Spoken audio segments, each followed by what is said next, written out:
శ్రీ గురుభ్యో నమ. హరి ఓం. భక్తి సంఘ ప్రేక్షకులకు శుభాశీస్సులు. ఈశ్వరుని ప్రసన్నం చేసుకోవాలంటే, ఆ సర్వేశ్వరుని ప్రసన్నం చేసుకోవాలంటే మన భూమి మీద మనం పాటించవలసిన నియమాలలో ఏమిటి అంటే మాస శివరాత్రిని అనుసరించటం, ఆ వ్రతాన్ని ఆచరించటం. మహాశివరాత్రి అంటే అమావాస్య ముందు రోజు వచ్చేటువంటిది తిథి, దాన్ని చతుర్దశి అంటారు.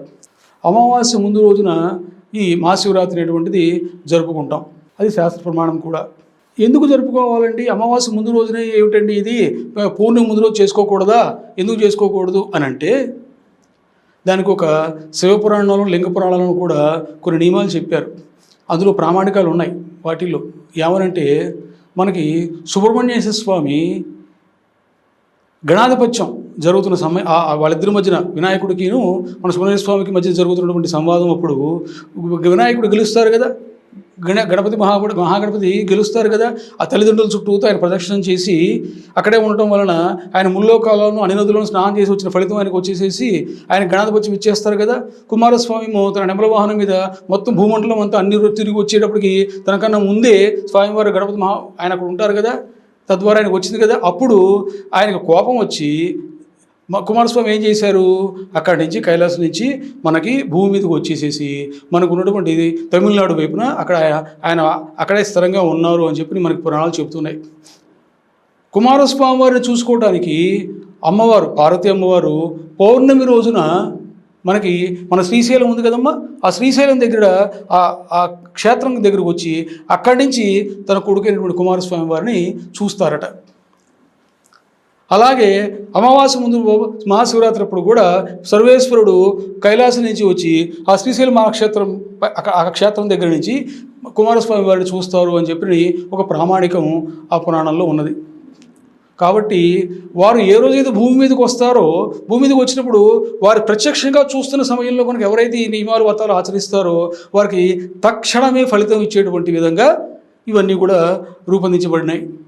పురాణాలు ఇవన్నీ చెప్పబడి ఉన్నాయి. అందువలన పౌర్ణమి రోజు అంటే ఫుల్ మూన్ డే అంటాం, పున్నమి అంటాం. పున్నమి నోము చేసుకుంటారు స్త్రీలు చాలామంది. రాత్రికల పౌర్ణమి రోజున చాలా వ్రతాలు చేసుకుంటారు. అమ్మవారికి సంబంధించిన ఆ రోజు చేసుకుంటూ ఉంటారు. మనము అంటే ఈ తెలుగు భాష మాట్లాడేటువంటి ప్రజలందరూ కూడా పౌర్ణమిని అతి పవిత్రమైనదిగాను, అమావాస్య అంటే కొంచెం పితృ సంబంధమైనగాను భావిస్తూ ఉంటారు. అదే మన పక్కన తమిళనాడు అటువైపు వెళ్ళినట్టయితే వారు అమావాస్యను చాలా పవిత్రంగా భావిస్తూ ఉంటారు. ప్రాంతీయ భేదాలు అనమాట. ఇప్పుడు ఈ మహాశివరాత్రికి వచ్చినట్టయితే కనుక ఈ మహాశివరాత్రి నాడు ఎవరైతే పొద్దున్నంతా కూడా ఉపవాసం ఉండి లింగోద్భవ కాలం అంటే రాత్రిపూట అర్ధరాత్రి పూట ఆ టైంలో లింగోద్భవ కాలంలో చేస్తారో అభిషేకము, వారికి లభించినది ఏదీ ఉండదు. ఇది శివపురాణం సాక్షిగా చెప్పబడి ఉంటుంది. పురాణాలే మనకి. అంటే శివుడు ఉద్భవించినటువంటి కాలము శివరాత్రి. మనం ఆ సంవత్సరానికి ఒకసారి వచ్చేటువంటిది మహాశివరాత్రి అయితే ప్రతి మాసంలో ఉన్న అమావాస్య ముందు వచ్చేటువంటిది మాస శివరాత్రి. ఇది ఏ మాసమైనా కావచ్చు. కాబట్టి మనకి శివుని పొందాలి అంటే కనుక 5 నియమాలు ఏవైతే ఉన్నాయో ఆ నియమాలను ఇక్కడ పాటిస్తూ ఈ మాస శివరాత్రి వ్రతాన్ని ఎవరైతే నిత్యం చేస్తూ ఉంటారో వారికి ఈ భూమి మీద లభించినటువంటిది ఏదీ ఉండదు. రుద్రంతో పారాయణ, ఏకరుద్రమో లేదా ఏకాదశ రుద్రంతో అభిషేకం చేసుకుంటాం మహాన్యాసం చెప్పి విధి విధానంగా. అది కూడా చేత కాదండి. ఓం నమః శివాయ అంటూ శివుడికి కాస్త నీరు సమర్పించడము, శివలింగం మీద కాస్త ఆ బిల్వదళాన్ని సమర్పించడము, కాస్త విభూది వేయటము, ఈ రకమైనటువంటివి వారి శక్త్యానుసారం చేసుకుంటూ మహాశివరాత్రిని వెళుతూ ఉంటే వారికి లభ్యం కానిదంటూ ఏమీ లేదు. ఇంకొక ప్రమాణం కూడా ఉన్నది. ఎవరైతే నిత్యము రుద్రాధ్యాయాన్ని పారాయణ చేస్తూ ఉంటారో వారి చుట్టుపక్కల, వారికే కాదు వారి చుట్టుపక్కల ఆ ప్రాంతంలోనూ ఆ ఊరిలోనూ కూడా లేమి అని కానీ ఎటువంటి ఇబ్బందులు కానీ ఉండవు, దుర్భిక్షం అనేది ఉండదు అని శాస్త్రవచనం. అంతటి శక్తివంతమైనది శివ పూజ. అందుకనే రావణాసురుడు శివ పూజ దురంధరుడు. శివుని యొక్క ఆత్మీయంగానే పొందగలిగాడు. కేవలము సమయానుకూలంగా శివునికి సంబంధించినవన్నీ కూడా ఈ నియమాలను పాటిస్తూ చేయటం వల్ల. అంటే అందరూ రావణాసురుడు అవమని కాదు ఇక్కడ అర్థము, భక్తి కోసం ఉదాహరణగా చెప్పడం జరిగింది. రావణాసుడు తల్లిగారు ఆవిడ ఏం చేసేది, సైకత లింగం తయారు చేసుకుని సముద్రం ఒడ్డున నిత్యం చేసుకుంటూ ఉండేది.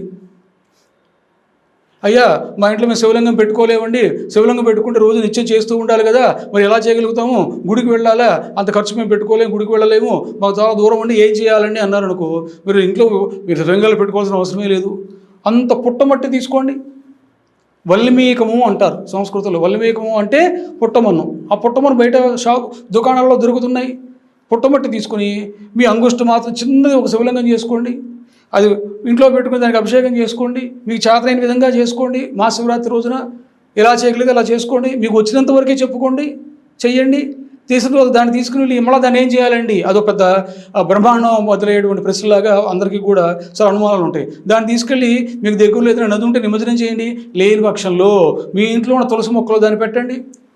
తులసి మొక్కకి రోజు నీరు పోస్తూ ఉంటారు కదా, ఆ నీరు దాని మీద పడుతూ ఉంటుంది కదా, అది ఏమైపోతుంది, అక్కడ కలిసిపోతుంది. ఆ రక్ష దాని యొక్క నుంచి వచ్చే ఆ పూజా ఫలం వల్ల వచ్చిన శక్తి అంతా కూడా ఆ ఇంటిల్లి పాతికి కూడా అక్కడ చేయడం వలన కలుగుతుంది, చాలా లాభం కలుగుతుంది. ఈ రకంగా ఎవరికి అనుకూలమైన విధంగా వారు శైవ పూజని మహాశివరాత్రి రోజున పాటించడం వలన చాలా చాలా చాలా ఉత్తమమైన ఫలితాలు పొందుతూ ఉంటారు. ఈ నిత్యం అని ఇలా చేసుకుంటాం వలన ఏమవుతుందంటే ముందు మనసు అనేది శుద్ధి అవుతుంది. అంటే అర్థం ఏమిటండి అంటే, ఇప్పుడు బట్టలు కనుక ఎలా అయితే ఉతుకుతారో శుభ్రం చేయడం కోసం అని చెప్పి మనసులో ఉన్న మాలిన్యాలన్నీ కూడా శుభ్రం అవుతాయి, క్లియర్ అయిపోతాయి, మనసు తేలికైపోతుంది, శరీరం కూడా తేలికైపోతుంది.